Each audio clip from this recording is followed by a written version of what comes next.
This is VanCam. This is VanCam you waited for. Who do you think you're talking to, Steve? Me? A shithouse? Me and you will fall out today. There was something in the air the night Lingard is shied Fernandes. How are you doing, everybody? I am Kev Ashford and you are very, very welcome to this week's edition of the ManUtd VanCam. Hope everybody is well. Loads and loads to get through this week. Loads of news regarding Manchester United. Alexis Sanchez apparently is coming back to Man United in the summer, and Ole Gunnar Solskjaer tells us, you watch him go. You watch what he does, yeah? I wonder what's going on there. You know what I mean? Have the Glazers said, Ole, you need to get this lad back and get him playing. We're paying him £500,000 a week. Can't have him sat around on his arse doing fuck all. Yeah, that's what it smells of to me.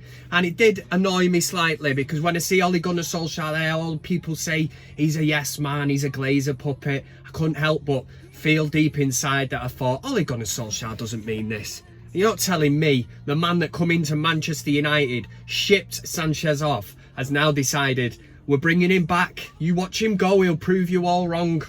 I will be sat here waiting, hoping that he can prove me wrong. But there is loads of other news. Obviously, Bruno Fernandes has finally signed. One of the worst kept secrets, one of the worst transfer sagas that I can remember.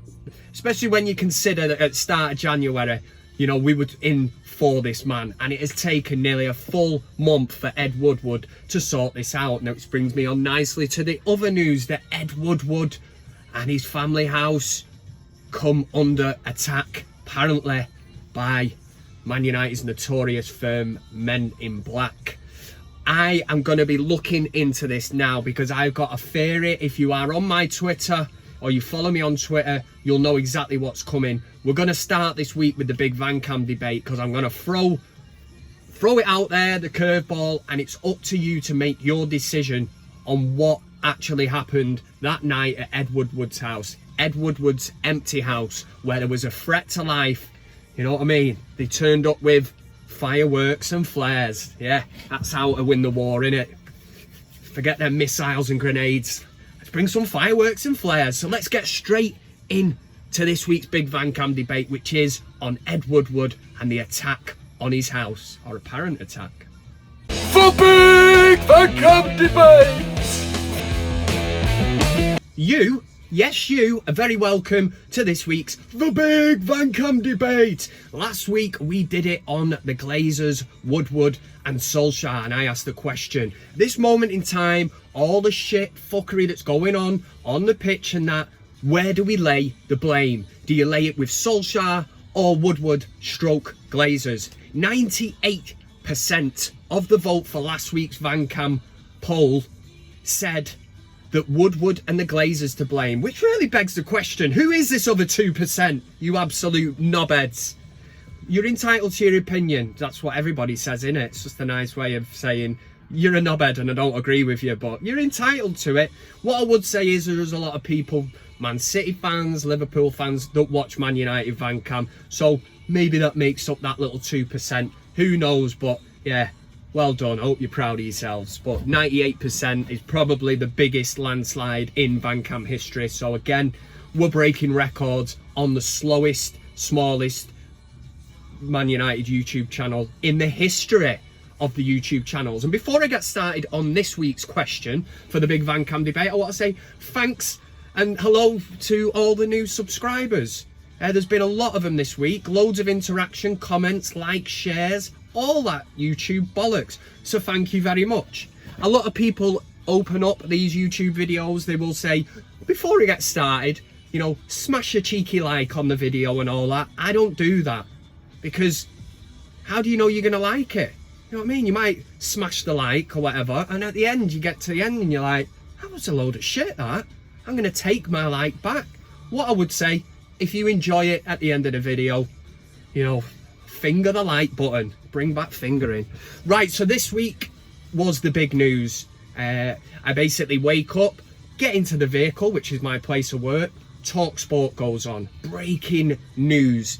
Ed Woodward, Manchester United CEO, house has come under attack. So I'm thinking, right, you know, what's happened there? You know, a gang, a mob, the angry mob have turned up at his house, a 20-strong crowd. They've graffitied, they've tried getting in his house, they've sung songs about Eddie's gonna die, they've launched fireworks, flares, you know, we're talking proper naughty stuff. Yeah, really bad. So I'm thinking talk sport, right, I pull over and I think, right, I'm gonna do a bit of research into this. I want to look, I don't want to go with the sheep. It is very, very easy for the media to put a story out like this, and then the known thing these days, people take to social media straight away. And the easy thing would have been, what a terrible thing. Now, it's been reported the house was empty, they weren't even home, so the mobs turned up, and a lot of people have spun off saying, what if they would have been at home? You know, what if his wife and his 2 twin girls had have been at home? You know, it's outrageous. There's a threat to life. A threat to life. This is what was reported. So they had made out that this is really, really bad. This mob culture have turned up at Ed Woodward's house, asking for questions, looking to burn down his house, whatever. I sit down because I know that people are going to take to Twitter, you know, shocking scenes. We need to stay, you know, this is just taking it too far. That's what you would expect from United fans, and a lot of people did do it. Go on Twitter, you will see that the public outcry was for Ed Woodward. It was sympathy. People were sympathetic towards Ed Woodward, which quite nicely takes the heat off him. He has been under severe pressure recently, severe pressure. So I take you back to 2010, and a similar thing happened with Wayne Rooney. Wayne Rooney hands in a transfer request. Apparently the media come out and said that he's looking at going to Manchester City, which at the time would have been absolutely unthinkable. You know, I was absolutely raging myself when I heard it. So the Manchester Evening News run a story that time. Wayne Rooney was at his house. Wayne Rooney dials 999 as a United mob protest outside his home. Up to 30 men converged on the Star's 4.5 million mansion in Prestbury. There's a photograph of them. The group buzzed repeatedly on the players' intercom. One was overheard to say, "We want to talk to you, Wayne. We want to explain the real reason why you want to leave. We're not going to hurt you." It goes on to say that the group, believed to be part of the notorious Men in Black firm, were soon dispersed by police, but Rooney is believed to have witnessed the commotion from upstairs, and then we get the drop in, obviously Colleen and baby son Kai, also believed to have been inside the house. Now the difference with this one, obviously it has happened before. It's happened with Liverpool when Steven Gerrard looked like he was going to go to Chelsea. The difference with this one is, with the mob that turned up at Rooney's house, the next day, I'm not saying I'm in the know or anything, but I certainly know that I could send a text out to certain people and I'm going to get some inkling. All I wanted to know after the Rooney one back in 2010, 10 years ago, was it United fans? Because it's very easy just to set something like this up. I send out a text, I say, do you know, was it United lads that were at it?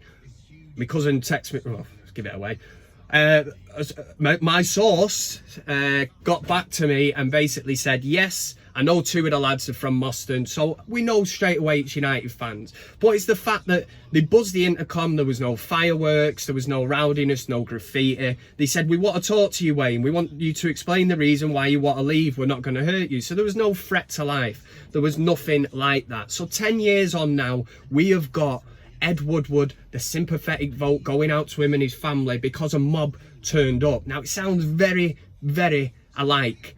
So I am prepared to say yes, 2010, the mob that turned up to Rooney's were United fans. They wanted answers. They went to speak to him. You know, they weren't going to hurt him, and they actually stated that.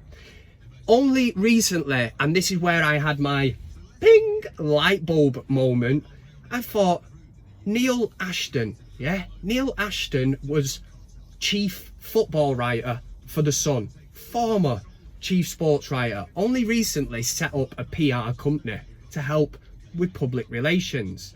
And it was only recently that Ed Woodward was in the news saying that he'd hired a PR guru to help with his public relations and clean up his image. He wants a new direction. He wants people to see what he's really like. So we got the headline: despite no signings, this was before Bruno Fernandes, Ed Woodward makes January move to hire personal PR man. And that PR man is Neil Ashton. Ashton leaves the Sun to become PR advisor for Manchester United. Also, we've got Neil Custis from the Sun, who recently wrote that Woodward is not to blame for Man United's shambles. He has been let down by the Glazers and managers. So, a lot of love going on for Ed Woodward. And this all comes from the Sun. Yeah, we've got the Sun, we've got the links with Neil Ashton, we've got the links with Neil Custis, who still writes for the Sun, and also TalkSport breaking the news as well that morning, are owned by the Sun. So, Inspector Ashford's at it again. I'm looking along the lines of Twitter, and a few people have thrown this out as well. There's a few people singing from the same hymn sheet. It's very easy to go with the sheep. A lot of people think that because it's in black and white and it's being reported as news, that it's actually factual. But we have to look at the wording and the suspicious circumstances and bizarre events that happened that night at Ed Woodward's house. So it's been reported a mob of furious Man United fans launched a smoke bomb and fireworks under Chief Executive Ed Woodward's house. Shocking pictures show a gang of around 20 hooded supporters. The picture you will see on the screen now clearly shows roughly about 10 or 11. So they've already doubled it, strength in numbers. They've put it up to 20, yeah? Some of whom are believed to be members of United's notorious Men in Black hooligan firm targeting the 2 million Cheshire home. Now the picture, as you look at it, looks very, very much staged. It's a professional picture. Some people, conspiracy theory, might argue that it could have been taken on the iPhone 11 or something, a decent phone. But to me, this looks very, very much staged. A source told the Sun Woodward has been a disaster as chief executive and needs to leave the club. Lots of people have said it, but don't seem to listen. So we decided to pay him a visit to tell him to his face. We didn't get to speak to him, but hopefully he'll get the message because we're not going away. Do you think that United fans, especially if it was the Men in Black, would speak to a reporter from the Sun? Also ask yourself the question, how did the Sun get there so quickly on the scene of something that apparently only happened for about 20 minutes? Why, if it was the Men in Black, would they speak to this reporter and feel comfortable with it? Why did the police not turn up until the next day? Why didn't they turn up at that time? And then we get the outcry of emotion on Twitter. Now, we know that it's made the national news, so we're going to get some of the big hitters, big accounts with big followers, like that beady-eyed bastard Piers Morgan, who said, "This is absolutely disgraceful. All genuine, decent Man United fans should root out these vermin from their club. Woodward has 2 young daughters, for God's sake." So we're playing off that. Jamie O'Hara, TalkSport, owned by the Sun, said Man United fans should be ashamed. Man United fans, not the lads that were there, yeah, the actors. Man United fans. Does this show how far the club has fallen since Sir Alex left? It's not how you conduct yourself as a human, let alone as a fan. I'm just disgusted. Is Ed Woodward solely responsible for the decline of the club? No, he does not deserve this, and it's not the way to go about it. This was Sarah, somebody who called in on TalkSport, and funnily enough, every single call that went into TalkSport was everybody saying United fans need to unite. You know, we've taken it too far here. I'm absolutely outraged by these fans that turned up. So do we actually think they were fans? And this is the question that's going to be set for the big VanCam debate this week. Now, one thing I will say, and don't let me influence you, you're going to have to vote yourself as to whether this was staged by the Sun or it was an actual threat to life and an attack on Ed Woodward. And his house was empty. On a school night, nobody there. You really think if this was a firm of lads that they would have done the homework? Would they have just rocked up at this house knowing You know, oh, he might be in, he might not. You'd make sure, and you would know if you were on social media that Ed Woodward's been pictured in airports, he's been on aeroplanes, flying around, probably tying up commercial deals, and obviously it had something to do with the Fernandes deal as well, didn't he? But Manchester United then released a statement as well and come out and said, fans expressing opinion is one thing, criminal damage and intent to endanger life is another. They've also gone on to say that anybody found guilty of this, if they find them, they will be banned from Old Trafford for life. And again, if you follow me on Twitter, you will have seen everything that I put, but it does seem strange that this has come out a couple of days before United are due to protest and walk out against Wolves, because all everybody is doing now, it takes the heat off the Glazer thing, it takes the heat off Ed Woodward. And I go back to Ed Woodward hiring a PR guru that we know now is Neil Ashton, formerly of The Sun. Would you put it past The Sun to stage something like this? Ed Woodward comes out of it looking brilliant. Yeah, and that's exactly the lines that I'm going down. And for this one as well, the text went in again. Do you know any of these lads that were there at Ed Woodward's house last night? No. I think Zar from Red Issue as well has stated the same thing. He said that I'm hearing nobody knows who this group is. Now, we can sit on this one and see what happens and develops, but how many of this mob will be arrested? Because Ed Woodward's house is cameraed up. You're not telling me these lads have walked from Salford or wherever all the way to Cheshire. There's going to be cameras all over there. It's Millionaires Row. There's going to be a camera on every single house. I wouldn't be surprised if they're on the streets. So somebody must have clocked a number plate. This is going to be the first line of inquiries. And you're going to then, you know, bring that back to a house or whatever. My prediction on this is that Ed Woodward will come out smelling of roses. Again, another great PR stunt, because there is nobody to arrest. So the police can't get involved because they can't find who was there that night, because it's a cover-up. This is something that the Sun have done to raise the profile of Ed Woodward. In fact, I think Man United will release a statement at some stage which will be along the lines of Ed Woodward didn't want any further charges pressed against these fans who were at the house, but Manchester United has banned each individual for life. We will never hear about them. They won't release the names like they would if it was through the evening news or the press, but it looks like Man United have dealt with it. And it also sends a message out about flares, you know, all these anti-Glazer protests that are planned, and it does implant in your brain as a supporter. So do you think that this attack on Ed Woodward's house was staged, or you think it was for real? You need to make a decision. This has been a long, big VanCam debate, but I feel it's very fitting, the news that's been flying around and that. But if you hadn't heard the conspiracy theories or these thoughts, then it gives you something to think about. Maybe it's changed your mind, I don't know. But ultimately, you will make your own decision on this one. So let me know and drop a comment in the comment section. Nice one! The Big VanCam Debate!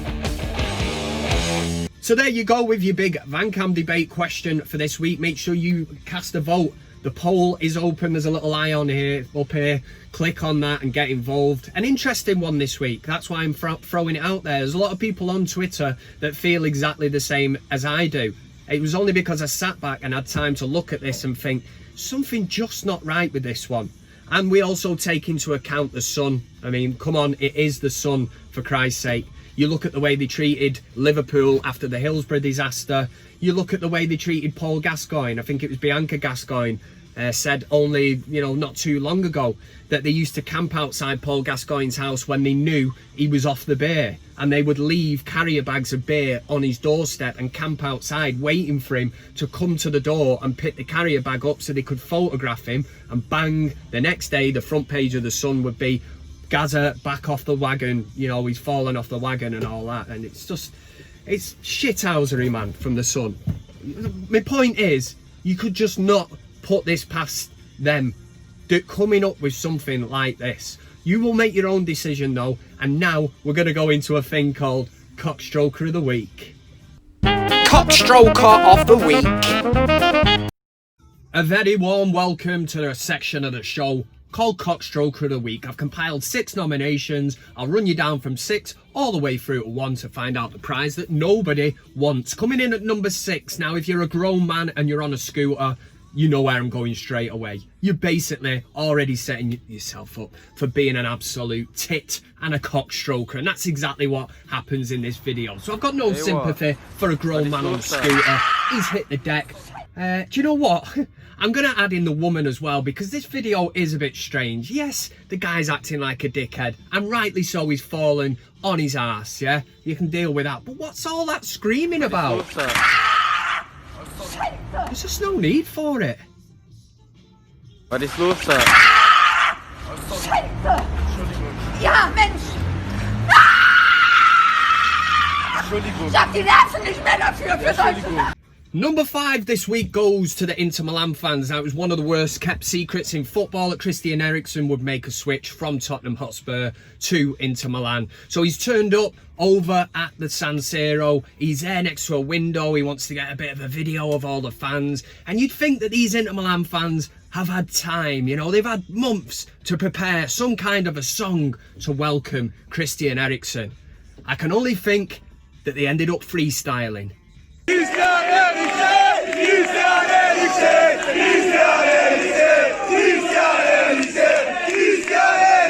Christian Eriksen! Christian Eriksen! Do you like my song? I made it up! Yeah, it's a belter, that one, mate. Number 4 this week is somebody who is threatening to actually stroke the cock, and thank God he didn't. It's a Celtic fan at Parkhead. Now, this was half-time of a football match in Scotland. We've got this dirty old bastard who's basically looking at a bit of Johnny Vaughan. Now, there's a time and a place for Johnny Vaughan. Take it from Steve. Steve always says, you know what I mean? Just watch where you're watching it and stuff. So one place you're not going to watch it is when you are sat in your seat at a football game at half time. There's all kinds of people stood around looking in. That's exactly what's happened here. The old geezer don't know what's going on. He's checking out if there's people in his area. Do you know what I mean? A bit of that, bit of Bob's your uncle. I don't even know what that is. But you get the gist of it. There is a time and a place for watching Johnny Vaughan, and this was not the place. So for the fact that he was debating cracking one off or whatever he was going to do, the dirty hound, he comes in at number 4 this week. Number 4 this week goes to Anne Frank. I've already done number 4. Coming in at number 3 this week is Anne Frank. I was on my old social media, you know, surfing the web or whatever they say, and I come across BBC Business, and it had been fired into my timeline. Don't know why. I'm not even into business or what. Listen, it's not to do with that. The title of it was Firms Urge to Crack Down on Office Football Chat. Down with that office football chat shit. So I looked into it, and Anne Frank basically said a lot of women in particular feel left out. I know loads of women that are into football. You sexist hound. They don't follow those sports, and they don't like either being forced to talk about them or not being included. I have nothing against sports enthusiasts or cricket fans, that's great, but the issue is many people aren't cricket fans. I'm not a fan of cricket myself, and I'd like to think that if I went into the office, somebody would not approach me and talk about cricket because I'm not clued up to give them, you know, cricket talk.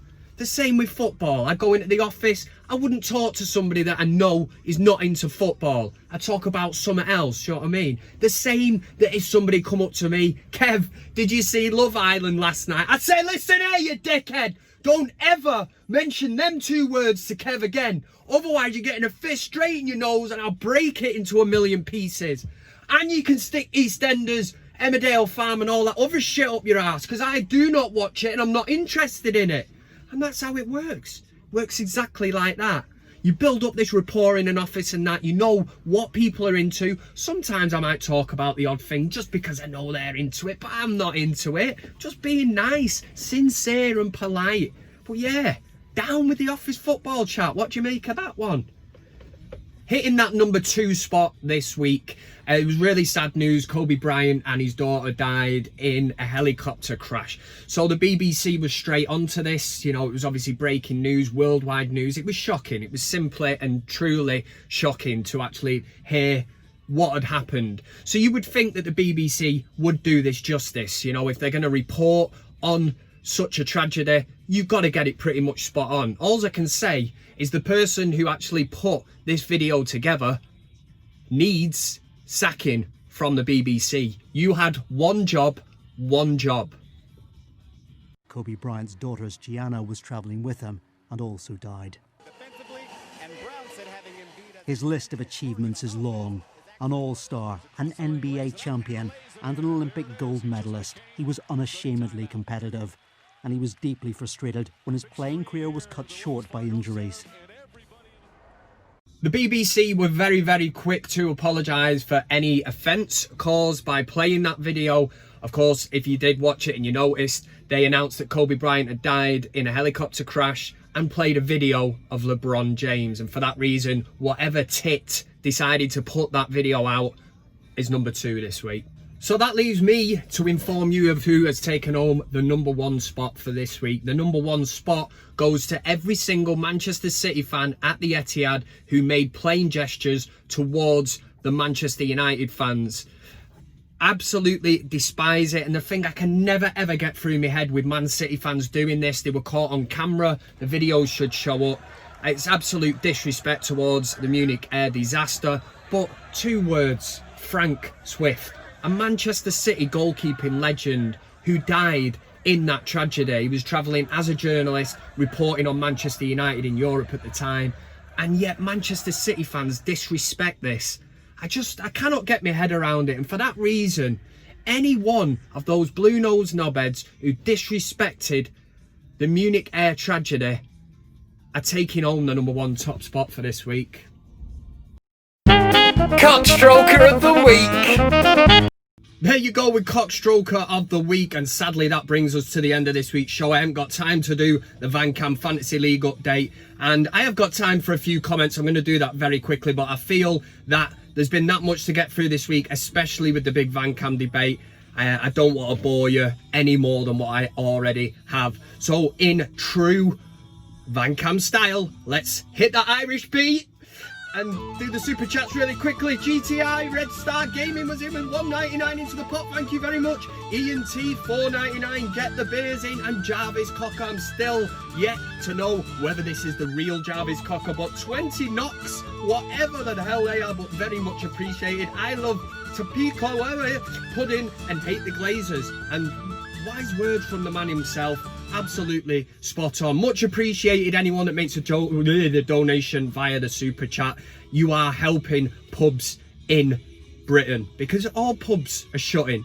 So by making a donation, I bring that in, give it to the landlord, he puts it in his pocket, everyone's happy. And time for one last one. It's Solomon Orison. Orison. Yeah, he contacted me via the Facebook page on the old private bit of DMing, slid into the DMs. He said, haha, Kev, you proper went to town on the intro. This was on last week, VanCam. Great show as always, Kev. Can you do me a great favour, lad? Yeah, my mum is a big fan now. Also, it was her 62nd birthday. Can you wish her a belated happy birthday for next week? Elizabeth Orison. So, Elizabeth, Ori.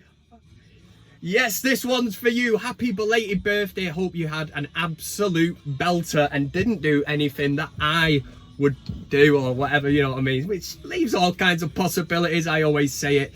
So, we've had loads this week. We've had the discussion about whether we think that the Woodward house attack was a PR stunt or was it actual genuine fans that were going along to cause a bit of mither. Alexis Sanchez, I touched on it briefly earlier. Sadly, I do think that his days at Old Trafford are over. I don't think he'll ever be able to get back to the level that he was. And the fact that he's played 6 or 7 games on his loan spell at Inter Milan doesn't make for good reading. We're basically stuck with him. And this was a player that when he signed for United, a lot of United fans celebrated the fact that he'd signed for United over Man City. Now looking back, we look like absolute dickheads because anyone that celebrated it, you've just got to look. Alexis Sanchez chose money over trophies, and that is a sign, it kills me to say it, of how far we have fallen as a football team. Look at what he could have won at Man City compared to coming to Man United, and just, again, mismanagement of the club. Should never have been given them wages, and now we're stuck with him. But this weekend we get to see Bruno Fernandes play against Wolves at Old Trafford. The walkout is actually penciled in. If you go into the match, all I would say is if you're one of these Billy Big Bollocks that gives it the big un on Twitter, social media all the time, glazers out, all these fancy pictures, flashing glazers out and all this. If you go into the match tomorrow, go through with it on the 68th minute and walk out. This will be a visual protest. I think it will damage the club, it'll damage the reputation, it will be seen worldwide. I fully understand there's people that pay a lot of money and travel from different countries to come, and they might not want to walk out in the 68th minute. It's entirely up to you, but I just hope the majority, especially season ticket holders, do the right thing and walk out on the 68th minute to show them shower of bastards, the Glazers and Mr. Woodward, exactly what we think of them. Right, enjoy your weekend. Fuck's that? And for United, come on United! I said your love, keep on lifting me higher and higher. Thanks very much for watching the video. You can also follow me on these other social media platforms. That's Twitter, Instagram, Facebook, and of course, plenty of fish. Oh yeah! Thanks to everybody who gets involved, comments, likes, shares, subscribes. Subscribing is the main thing. It costs you nothing, and why wouldn't you want to do it? This is ManUtd VanCam.